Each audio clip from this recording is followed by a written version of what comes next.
Throughout our United States history, many political leaders have had many historical pieces of media that have been documented through television, radio, or audio recordings. However, not all of it is available. Today, I will be going over the lost media of the USA history due to politics for the 4th of July.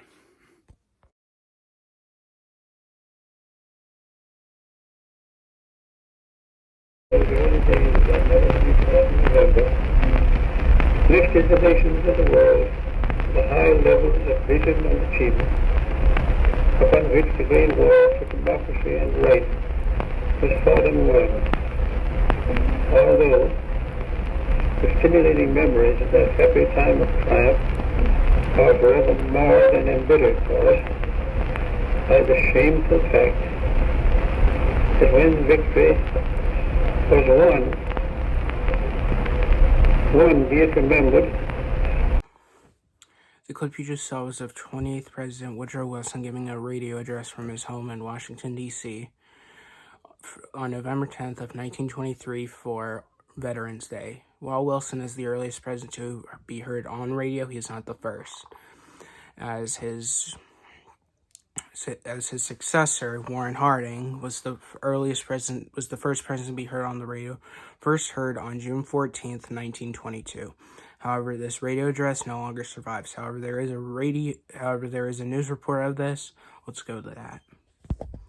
Today, back in 1922, Warren G. Harding becomes the first president to be heard on radio. President Harding, while addressing a crowd at the dedication of a memorial site for the composer of the Star-Spangled Banner, Francis Scott Key, became the first president, of course, to have his voice transmitted by radio. The broadcast heralded a revolutionary shift in how presidents addressed the American public. It was not until 3 years later, however, that a president would deliver a radio-specific address. That honor went to President Calvin Coolidge. In 1920, radio station KDKA in Pittsburgh, Pennsylvania, announced Harding was the official winner of that year's presidential election, and that was the first time election results were broadcast live. Harding was an advocate for advanced technology and became the first president to own a radio and have it installed in the White House.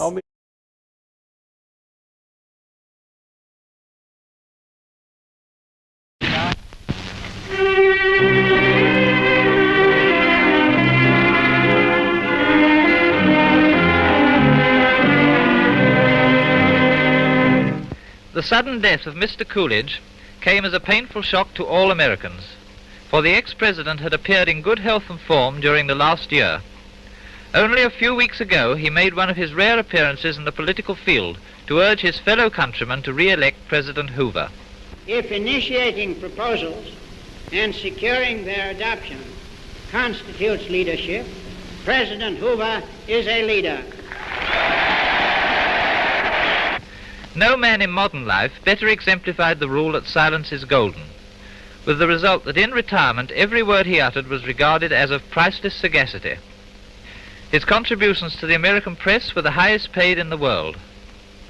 Mrs. Coolidge was his constant companion, and for Americans he typified the old Puritan spirit of their ancestors. His term of office synchronized with a period of the greatest prosperity ever known in the world, but he himself preserved through it all an austere and simple outlook on life, his chief pastime being fishing, at which he was an adept.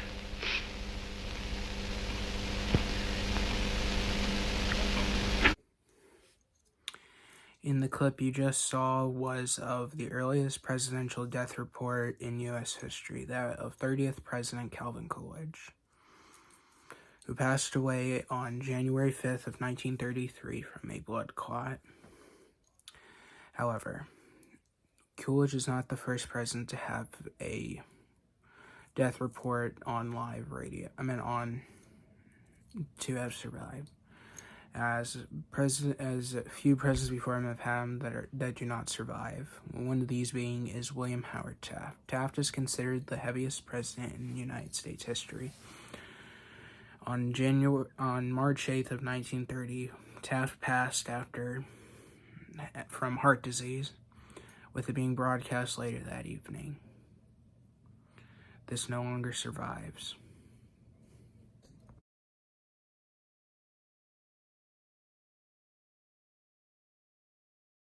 As President of the United States, I was present at the first Pan-American Congress in Washington, D.C. Believe that with God's help, our two countries shall continue to live side by side in peace and prosperity. Benjamin Harrison. The audio recording you just heard was of 23rd President Benjamin Harrison being the earliest president we heard to have his voice recorded using what is called the phonograph. However, Harrison is not the earliest president to have this. This actually goes to 19th President Rutherford B. Hayes, as Hayes, while in the White House, invited Thomas Edison, the inventor of it, one evening to the White House. In this, he displayed the invention of the photograph. The audio recording does not survive. And also I do want to clarify something. On the videos that you see of President voice compilations, and it has this audio recording of Grover Cleveland. I shall not slander the fair state of Massachusetts, nor the state of New York, by saying that the people of those states will declare our helpless impotency as a nation to attend to our own business. It is the issue of 1776 over again. Our ancestors, when but 3 million, had the courage to declare their political independence of every other nation upon earth. Shall we, their descendants, when we have grown to 70 million, declare that we are less independent than our forefathers? No, my friends, it will never be the judgment of this people. However, this recording is fake. This is not Cleveland's voice. The audio recording that they used was of the Democrat candidate for the early 1900s elections of William Jennings Bryan. This is his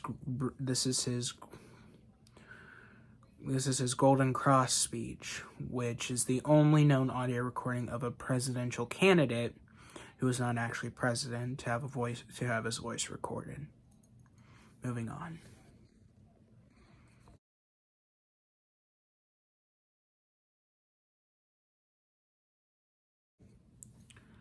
The Watergate scandal is arguably the most well-known presidential scandal in U.S. history. As what would happen is that this would cause Richard Nixon, the current president, to resign, because if not, he would have been impeached.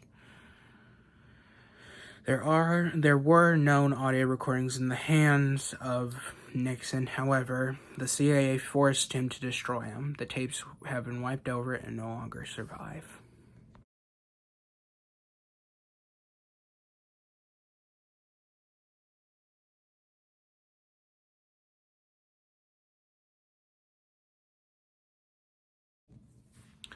The photo you just saw was of the presidential painting of 26th President Teddy Roosevelt.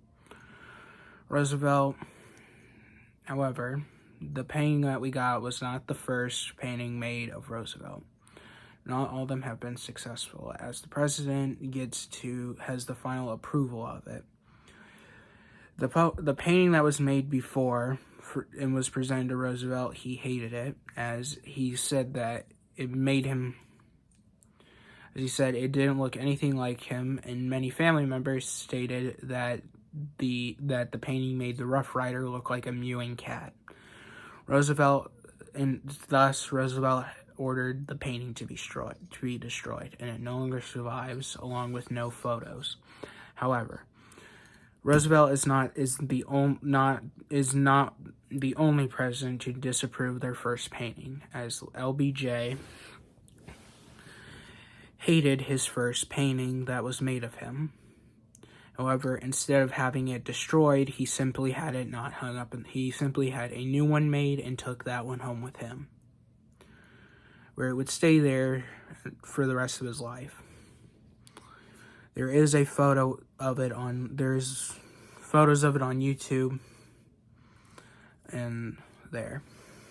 Moving on.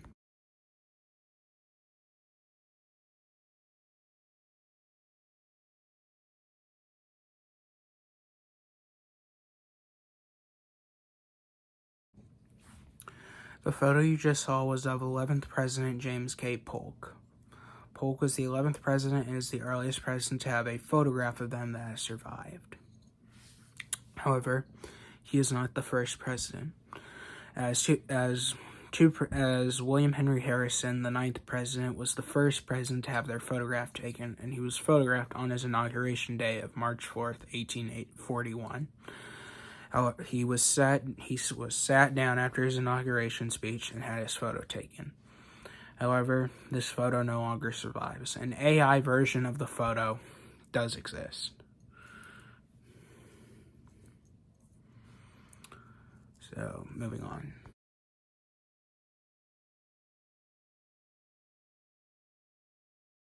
Nixon. In the election of 1860, Abraham Lincoln said the question was whether this nation could exist half slave or half free. In the election of 1960, and with the world around us, the question is whether the world will exist half slave or half free, whether it will move in the direction of freedom, in the direction of the road that we are taking, or whether it will move in the direction of slavery. I think it will depend in great measure upon what we do here in the United States, that we build, on the kind of strength that we maintain. We discussed tonight domestic issues, but I would not want that to be any implication to be given that this does not involve directly our struggle with Mr. Khrushchev for survival. Mr. Khrushchev is in New York, and he maintains... The clip you just saw was of the presidential debate of 1960 between John F. Kennedy and Richard Nixon.